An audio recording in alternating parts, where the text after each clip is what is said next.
Bonjour à tous, j'espère que vous allez bien. On se retrouve aujourd'hui pour le journal de pouce numéro 49 je crois. C'est le mois de janvier 2020. Ça y est, on attaque l'année 2020 dans le naturel. Je vais donc vous dire comme d'habitude tout ce que j'ai fait à mes cheveux. Tous les produits que j'ai appliqués, les masques que j'ai fait, les routines que j'ai faites. Vous aurez des incrustés écran comme d'habitude de mes cheveux, sachant que j'ai toujours mon anti-sèche à côté. Je n'ai pas de photos ni de vidéos tout le temps parce qu'il y a eu des fois où j'étais pas chez moi, parce qu'il y a eu des fois où j'ai eu la flemme, parce qu'il y a eu des fois où il faisait super froid et j'avais pas envie d'aller me geler. Parce que généralement je vais sur mon balcon en extérieur faire les vidéos pour avoir un rendu à la lumière du jour et concrètement il y a des jours où j'ai pas eu envie d'aller me geler dehors. Donc voilà, c'est parti. Au mois de janvier je me suis lavé les cheveux 8 fois. Donc c'est tout à fait correct, hein, ça correspond à plus ou moins 2 fois par semaine. D'ailleurs il me semble qu'il y a une semaine où je ne les ai lavés qu'une seule fois, mais je vais vous dire ça au fur et à mesure, je me rappellerai quand je verrai les petits produits défiler. Donc là comme d'hab j'ai mes produits, j'ai mon bullet journal où je marque tout dedans et c'est parti. Le premier masque c'était un masque détox puisque je vous ai dit que le premier samedi de chaque mois j'essaie de faire un masque détox. Bon là exception faite, en février je ne l'ai pas fait parce que j'étais malade, parce que j'avais pas envie tout ça, mais donc j'ai fait un masque détox. Détox pour moi égale argile verte plus spiruline plus henné neutre plus une poudre lavante. Donc là j'ai mis du shikakai bien sûr, j'ai mis de la crème de coco dans mon masque parce que c'est aussi un bon soin détox et la crème de coco a l'avantage d'être à la fois nutritive et hydratante, mais attention c'est un soin extrêmement riche et ça ne convient pas à tout type de cheveux. Il y a des types de cheveux qui n'arrivent pas à se débarrasser du gras, donc voilà, allez-y doucement avec la crème de coco si vous n'avez jamais testé pour voir si vos cheveux aiment ou n'aiment pas. J'ai rajouté du gel d'aloe vera comme d'habitude et de l'après-shampoing. Donc cette fois c'est le conditionneur à la rose de chez Urtekram. Vous savez que pendant un temps j'étais très fan des après-shampoings Urtekram qui sont certifiés vegan et éco-cert et cruelty free bien sûr. Jusqu'à ce que je me rende compte qu'à l'intérieur il y a du sodium cétaryl sulfate en milieu de compo. En soi c'est pas très grave, mais c'est un sulfate qui va venir dessécher les cheveux à la longue, et moi ayant déjà des cheveux de nature sèche, ce n'était absolument pas ce que je voulais. Donc j'ai décidé de finir mon stock, je crois que c'était le dernier celui-là, et de ne plus racheter les après-shampoings Urtekram. Dommage. En après-shampoing, ce mois-ci, j'ai beaucoup utilisé le Calia vert comme je l'appelle. C'est le Purifying Conditioner for Dry Hair de chez Calia. Vous savez que j'aime énormément les après-shampoings Calia. D'ailleurs, je les rachète en 360 ml maintenant et plus en 250, 220, 200, je sais plus. Enfin ça c'est le grand format, non il y a le grand format de 1 litre je crois, mais là pour le coup c'est vraiment beaucoup. Et celui-ci je l'aime beaucoup. Alors personnellement je ne vois pas de différence entre les différents après-shampoings Calia, mais ce que je vois c'est que tous ils sont merveilleux. Donc franchement celui-ci je l'ai utilisé quasiment tout le mois, je l'adore. Au niveau des eaux de rinçage, j'ai innové un peu ce mois-ci puisque d'habitude vous savez que pour mes eaux de rinçage j'utilise en général de l'eau froide plus du vinaigre de cidre ou des infusions de plantes. J'ai une vidéo sur le sujet dans la chaîne, remontez un peu, ça doit dater d'1 an ou 2, allez voir. Dernièrement j'étais surtout à l'eau froide plus vinaigre de cidre et Aromazone a sorti 2 petits vinaigres capillaires. Donc c'est comment se faire du beurre sur le dos des gens hein. Concrètement, parce que concrètement on n'en a pas besoin. C'est du vinaigre naturel de grenade qui est fait à partir de jus de grenade bio et du vinaigre de fleurs de coco qui est obtenu par fermentation naturelle de la sève de fleurs de coco. Donc voilà, j'ai testé les deux, vous voyez qu'ils sont bien avancés. Je vous ai aussi fait un post Instagram pour vous donner mon avis sur ces 2 produits, donc n'hésitez pas à aller voir. Mon préféré c'est celui-ci, au niveau de l'odeur je trouve canon.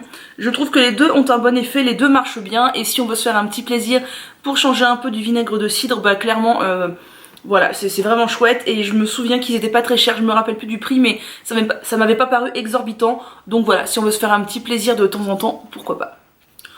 Au niveau des soins sans rinçage, donc que j'applique tout d'abord après la douche sur cheveux humides, puis le lendemain sur cheveux secs, j'ai quasiment tout le temps fait la même chose parce que c'est un combo qui marche vraiment très bien. Donc j'applique environ 3 à 4 pressions du Cocktail Curl Remedy des secrets de Loli, donc qui a changé de packaging entre temps, mais c'est toujours le même produit et en plus il descend mais tout doucement quoi. Alors moi je le pchite jamais comme ça sur mes cheveux, par contre j'en mets dans ma main et je trouve que ce produit a un effet fou. Et ce que j'aime beaucoup c'est qu'il ne contient pas d'ammonium quaternaire, que le premier ingrédient c'est du jus d'aloe vera et ensuite on a plein de bons ingrédients, on a des huiles, tout ça, je l'adore. Et je le mélange à du gel d'aloe vera. En ce moment je suis en train de terminer celui-ci de chez Bioflore. Et l'avantage de ce gel d'aloe vera là, c'est qu'il contient en plus de la glycérine, donc il est encore plus hydratant qu'un gel d'aloe vera classique. Donc en tout premier, ce que je fais, c'est que je mélange ces deux là, donc à peu près 3 pchits de ça et une pompe d'aloe vera dans ma main. Ça donne une sorte de crème.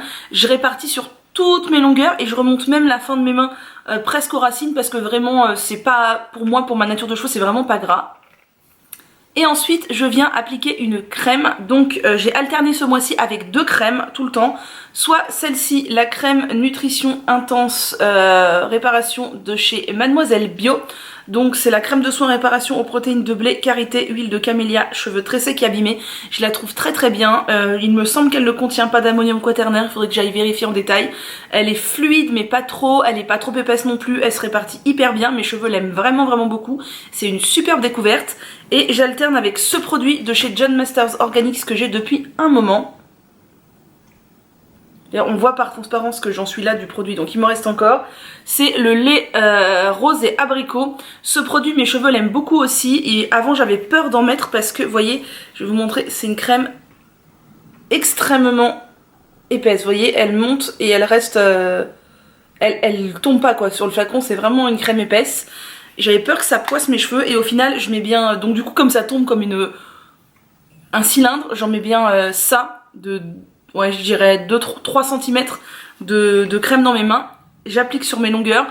Au début, je m'attendais à ce que mes cheveux soient un peu poisseux le lendemain en les détachant. Et en fait, pas du tout. Mes cheveux boivent tout. Donc mes cheveux l'aiment beaucoup, mais moi ce que j'aime beaucoup moins, c'est que en haut de compo, on a du BN-trimonium méthosulfate, autrement appelé du BTMS, qui est l'un des ammoniums quaternaires les plus occlusifs et les plus polluants qui existent. Donc c'est pour ça que j'alterne entre les 2 crèmes. Et celle-ci, quand je l'aurai terminée, je ne la rachèterai pas du coup, parce que j'ai l'équivalent chez Mademoiselle Bio en bien plus clean. Ensuite, une fois que j'ai fait ça, généralement je me fais une tresse sur le côté.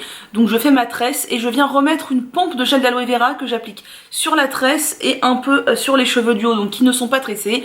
Je dors comme ça et le lendemain je mets une huile sèche. Et ce mois-ci je n'ai tourné qu'avec celle-ci.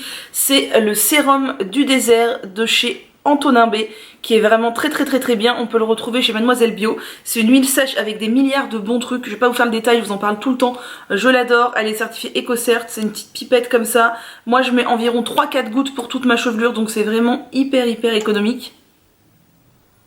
D'ailleurs je me rends pas compte ce qui me reste à l'intérieur, mais elle est vraiment vraiment top et ça fait briller les cheveux, ça vient apporter une petite touche de nutrition et ça vient les gainer en même temps. Donc j'applique par contre mes huiles sèches toujours sur cheveux secs le lendemain.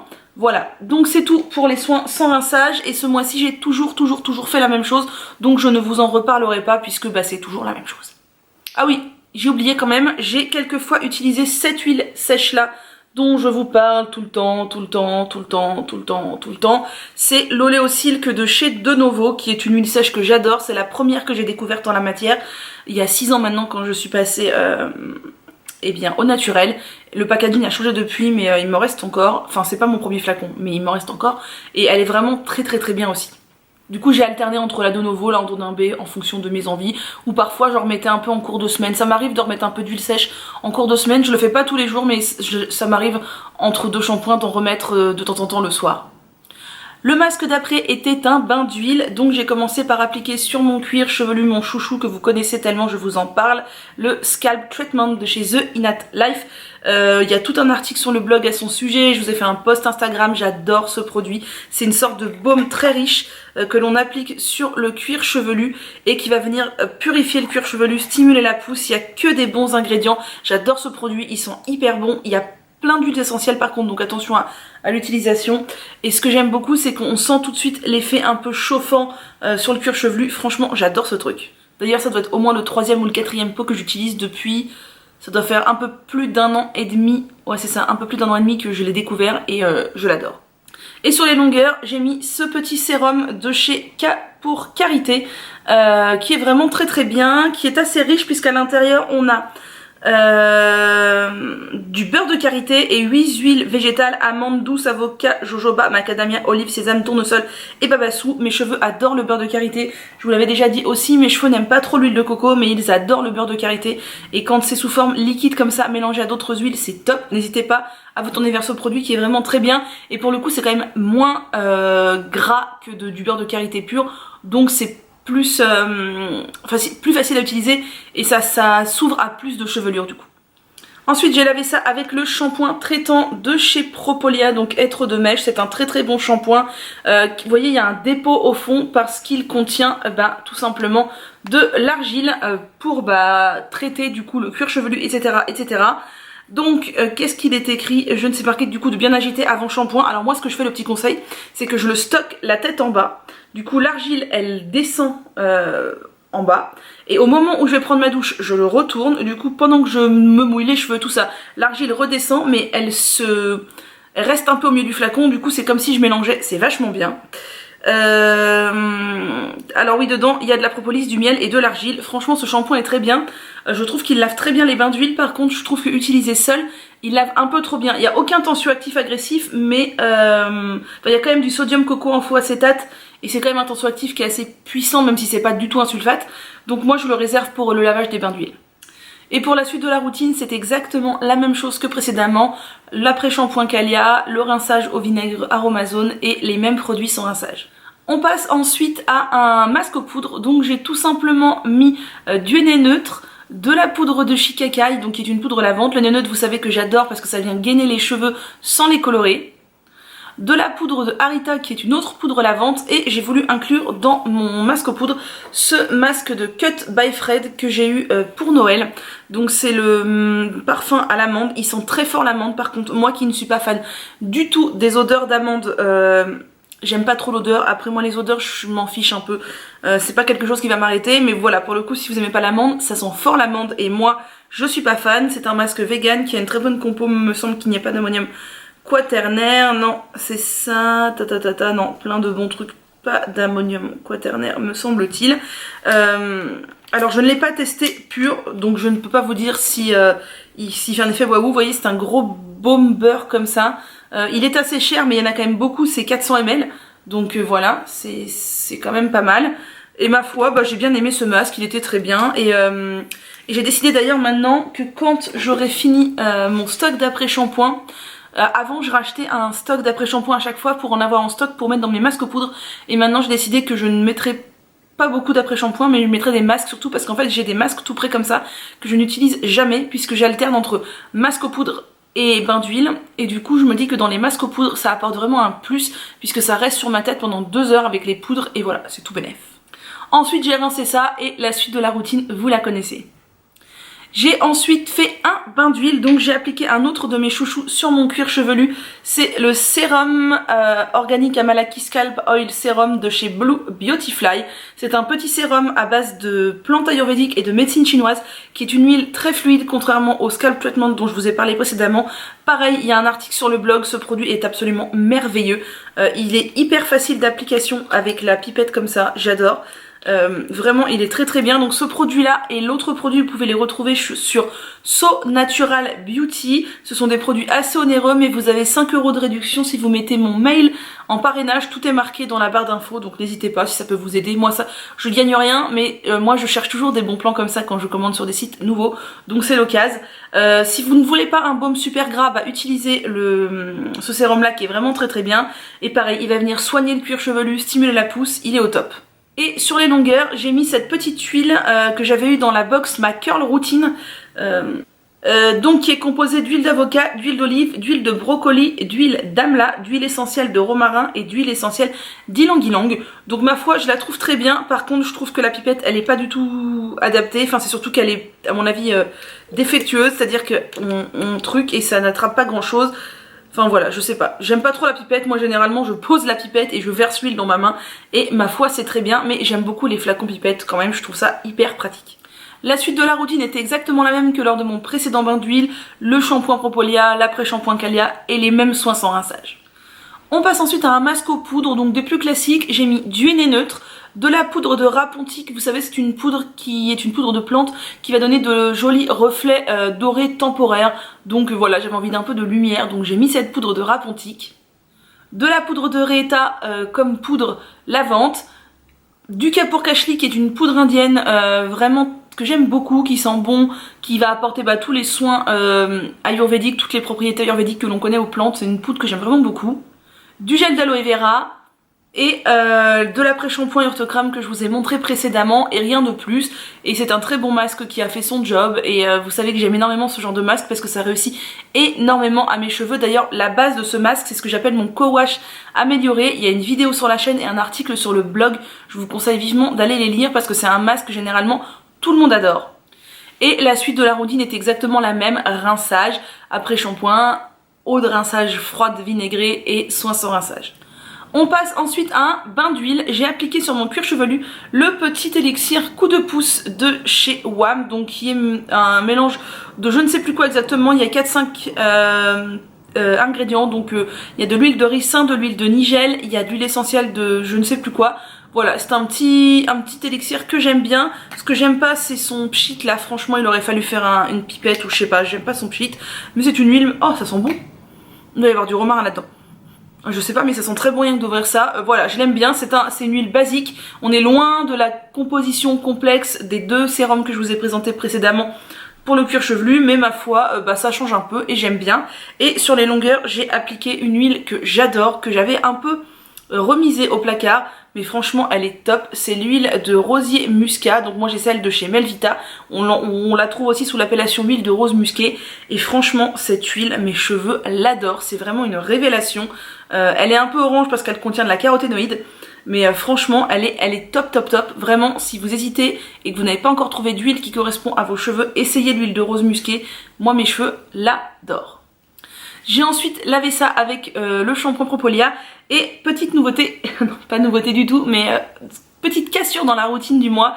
J'ai terminé cet après-shampoing de chez The Innate Life, donc c'est le conditionneur pour curly hair je crois. Alors il a une composition excellente, plein d'actifs ayurvédiques, une superbe compo, pas d'ammonium quaternaire, rien, mais c'est un produit qui coûte assez cher, que j'ai pris chez So Natural Beauty, et je suis un peu déçue parce que je ne trouve pas l'effet waouh. Les produits The Innate Life, donc il y a le Scalp Oil Serum, non, le Scalp Traitement que je vous ai montré, j'ai aussi l'huile sèche que j'adore, que j'ai racheté, qui est exceptionnelle, mais là j'étais un peu déçue, c'est que la compo est excellente, mais l'effet sur mes cheveux n'est pas waouh. Donc je ne rachèterai pas ce produit même s'il a une compo absolument parfaite. Ensuite on retombe sur un masque aux poudres, henné neutre, poudre lavande de Harita, poudre de camomille pour donner des reflets blonds. J'ai rouvert un sachet que j'avais de 17 plantes ayurvédiques. Je crois que ce sachet ne se vend plus, mais je ne sais pas. Donc ne me demandez pas ce qu'il y a dedans, je ne m'en rappelle plus, mais c'est plein de bonnes plantes ayurvédiques. Du gel d'aloe vera et un nouvel après-shampoing puisque le Urtocrame était fini. C'est l'après-shampoing Family Santé à la mangue et c'est un après-shampoing que j'aimais vraiment beaucoup à l'époque, et en fait il me semble qu'il y a des ammonium quaternaire et que je ne l'avais pas vu, je ne sais plus. Non, il y a du sodium cétaryl sulfate, voilà, donc encore une fois, déception. Je ne sais pas ce qu'a cet ingrédient, le sodium cétaryl sulfate de si merveilleux, mais du coup j'ai ce pot là, j'en ai un autre flacon que j'avais acheté d'avance, et pareil, je l'ai terminé, je ne les rachèterai pas. La suite de la routine, vous la connaissez, et pour finir, j'ai appliqué sur l'ensemble de ma tête, donc cuir chevelu et longueur, un mélange des huiles Cadi. Vous savez, les huiles Cadi, ce sont les huiles que j'adore, de la marque Cadi, et moi comme je ne sais pas choisir, je mélange les trois sortes, un tiers dans ce flacon pipette absolument dégueulasse, je suis désolée, de chez Aromazone. C'est vachement bien pour appliquer réparer sur le cuir chevelu, elles sont au top, elles ont des milliards d'actifs ayurvédiques, etc. Franchement ce sont des huiles que j'adore, et voilà, je ne peux que vous les conseiller. Et la suite de la routine, toujours la même, après shampoing Propolia, après shampoing Calia, etc. Voilà, on arrive au bout de ce journal de pouce qui, somme toute, malgré des routines assez semblables, est assez long. Donc j'espère que ça vous aura plu. N'hésitez pas à me dire ce que vous faites à vos cheveux en ce moment. Moi ça pousse bien, ça pousse tranquille. J'avais démarré la cure de compléments alimentaires de chez Propolia et je l'ai momentanément interrompue parce que j'ai été malade comme un chien il y a une semaine. Mais alors je crois que j'ai jamais été aussi malade de toute ma vie, c'était horrible. Voilà, donc là je vais reprendre tranquille. et pour préparer donc la chute printanière, et ça pousse tranquille, j'ai toujours pas particulièrement de fourche, bien sûr une ou deux comme ça mais pas plus que ça, donc j'ai toujours pas envie de couper, je pense que je vais attendre cet été pour couper un petit peu. Voilà, sur ce je vous souhaite une excellente journée, prenez soin de vous, n'hésitez pas à me rejoindre sur Instagram, à mettre des petits pouces en l'air sur les vidéos aussi, ça me permet d'avoir un petit peu plus de visibilité, tout simplement quand les gens font une recherche par exemple cheveux gras, si ma vidéo n'a pas beaucoup de petits pouces en l'air, elle ne leur sera pas suggérée, alors que si c'est le cas, elle leur sera suggérée. Voilà, c'est ça, avoir un peu plus de visibilité, c'est juste pour moi une reconnaissance un peu du travail. Si ça vous dit, et si ça vous dit, eh bien venez vous abonner, et puis aussi sur Instagram, je vous dis, je partage pas mal de choses. À bientôt.